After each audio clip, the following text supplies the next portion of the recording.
This is really... You hardly dare go bombing straight past them, because you can't see there wasn't a car coming like that.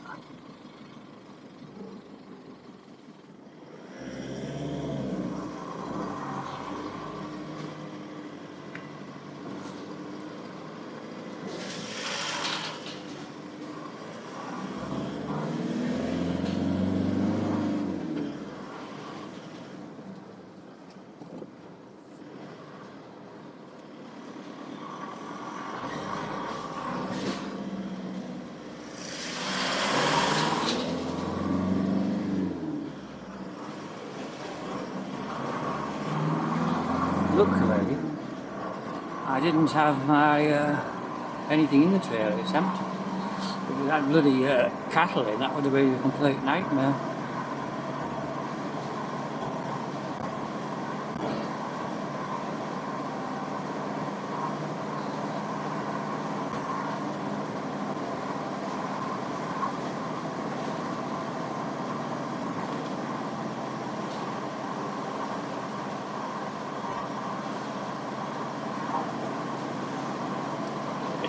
Something I noticed, if you have the window open with these relatively new tyres on, more off-roady tyres, you can hear them making funny noises. It makes you think they're a bit slack.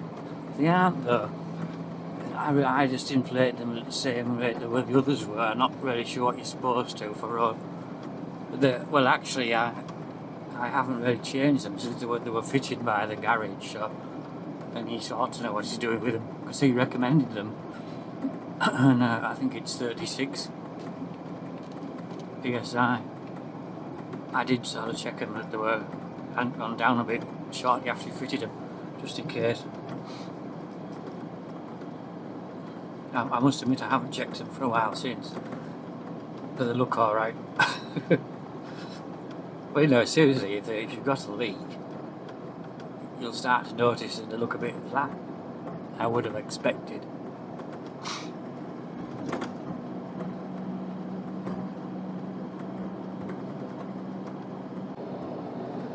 Anyway, we were just doing the accounts, running through the accounts from last year with the accountants. I had a reminder that last year we paid £160 for shearlings. We certainly could have got some for less than that. And I have really two that I regularly buy from. I'm not all that fussy though, it doesn't make that much difference. Because it's only like a commercial flying herd, if you like, flying flock. Is that a term? I just had a few reasonably nice shearlings. Once or twice before then they've been deer. I bought gimmer lambs, and on both occasions it proved to be a false economy. Because they can be a bit stupid about them. So one of them, I remember, it drowned itself in a ditch by getting hooked up in some bramble. And then you won't get anywhere near as many lambs. They might all have nearly all getting lamb. But typically they might only have a single rather than two or whatever. So you don't really gain anything. It feels better at the time that you bought gimmer lambs for say £100 rather than £150 for shearlings. But it's almost certain that even if you don't lose one because they're stupid, you will get more lambs from them. So it really is it's a silly thing to do. I thought I'd just try it. Well, I tried it twice if I recall correct. Not necessarily on consecutive years, because they tend to go a bit over the deer this year, and then I wouldn't say giving them away, but cheaper next year. I think £150 for them is a fair price. When you get above that, it starts to hurt a bit. You used to be able to see at least 3 power stations powered by coal burning. Ferry Bridge, Drax and Eggborough, and I think there's Drax A and Drax B, so there's more than 3, but I think it was unusual you could see them. You might see a plume from them, because one must have been just a bit behind the hill or something.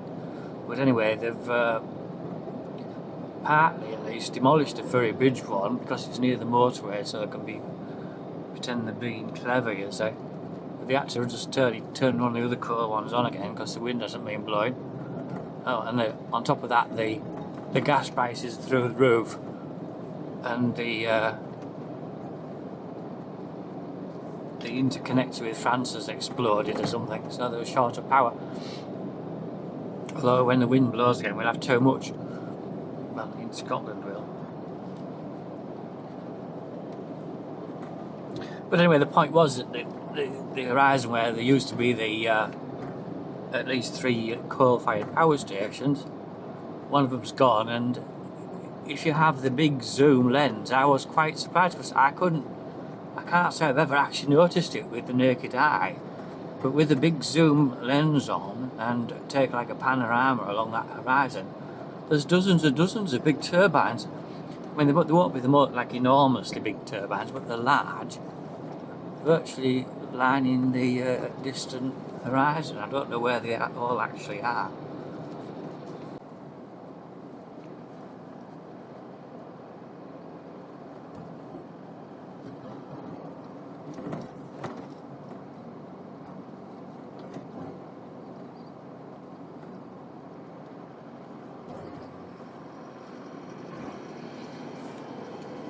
The Hutley Hall was fairly quiet.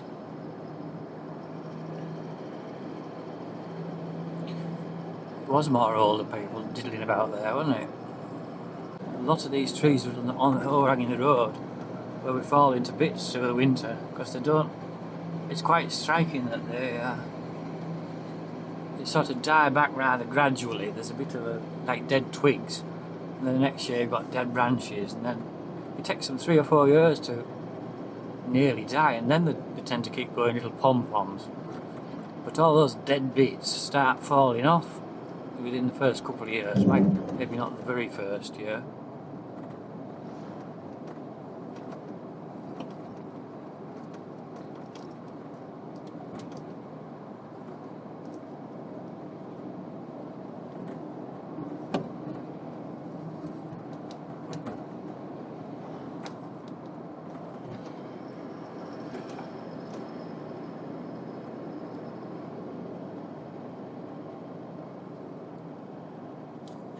And then, but I've noticed, not really just here, but other places, the whole tree seems to be weakened and a bit inclined to just fall over, so I assume it's affecting the roots in perhaps a similar way to it's affecting the tops, so that they're gradually being sort of nibbled back, as it were.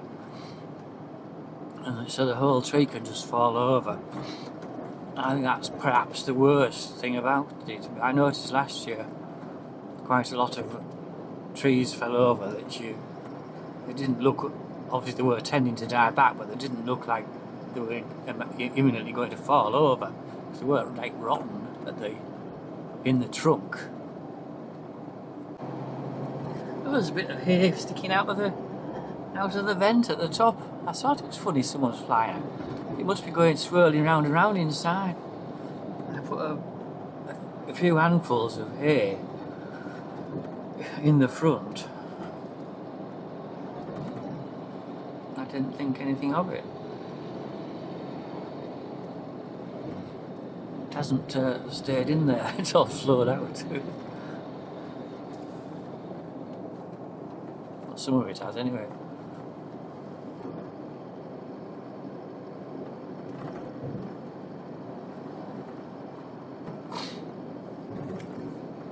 Well, they've just nicely started selling at the sale. It's 20 to 11. They're quite strict at starting at 10:30.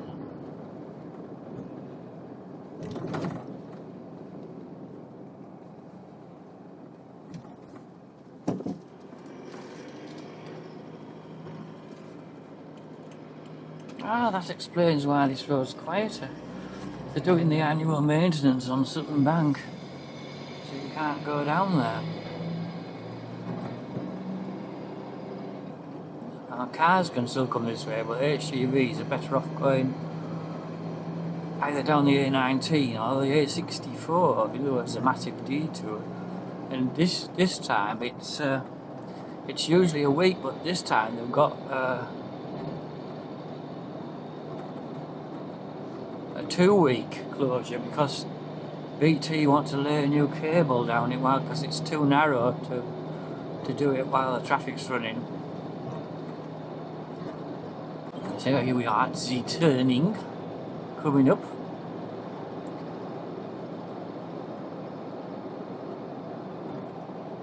I don't see a signboard. Oh yes there is. It's on the other side of the road, look.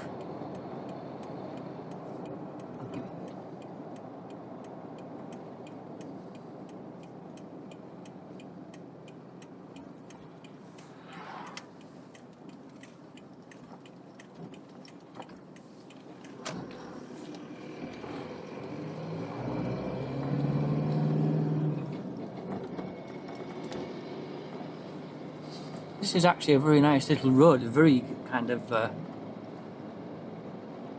bet it hasn't changed much since the 1930s, since it was first surfaced.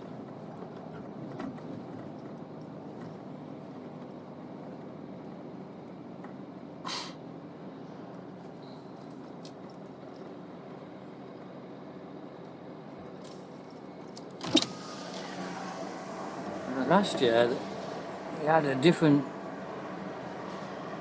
way to go into the site, which I assume will be a bit more formalised now.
Roads are generally quieter because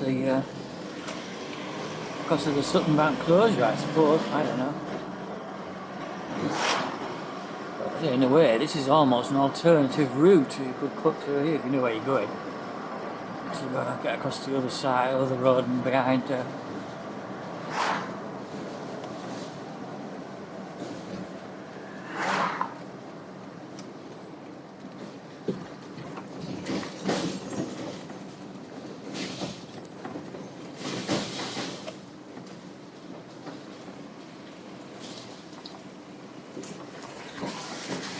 I wonder why it's wet like that.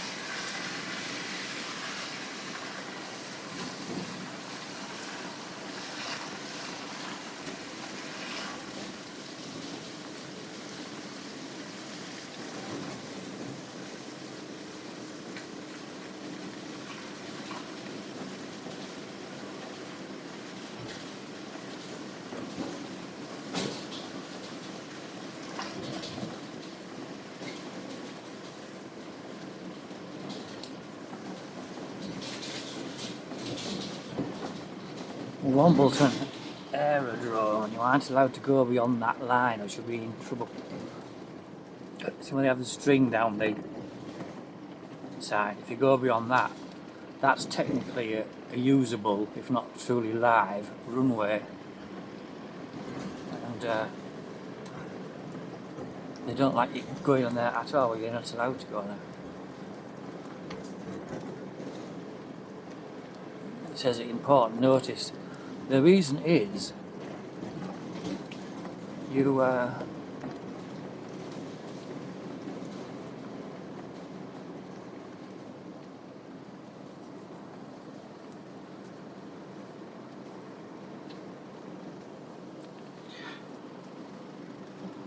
if you go on there,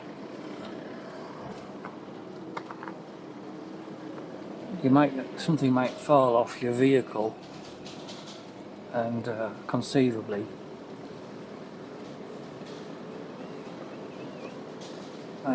affect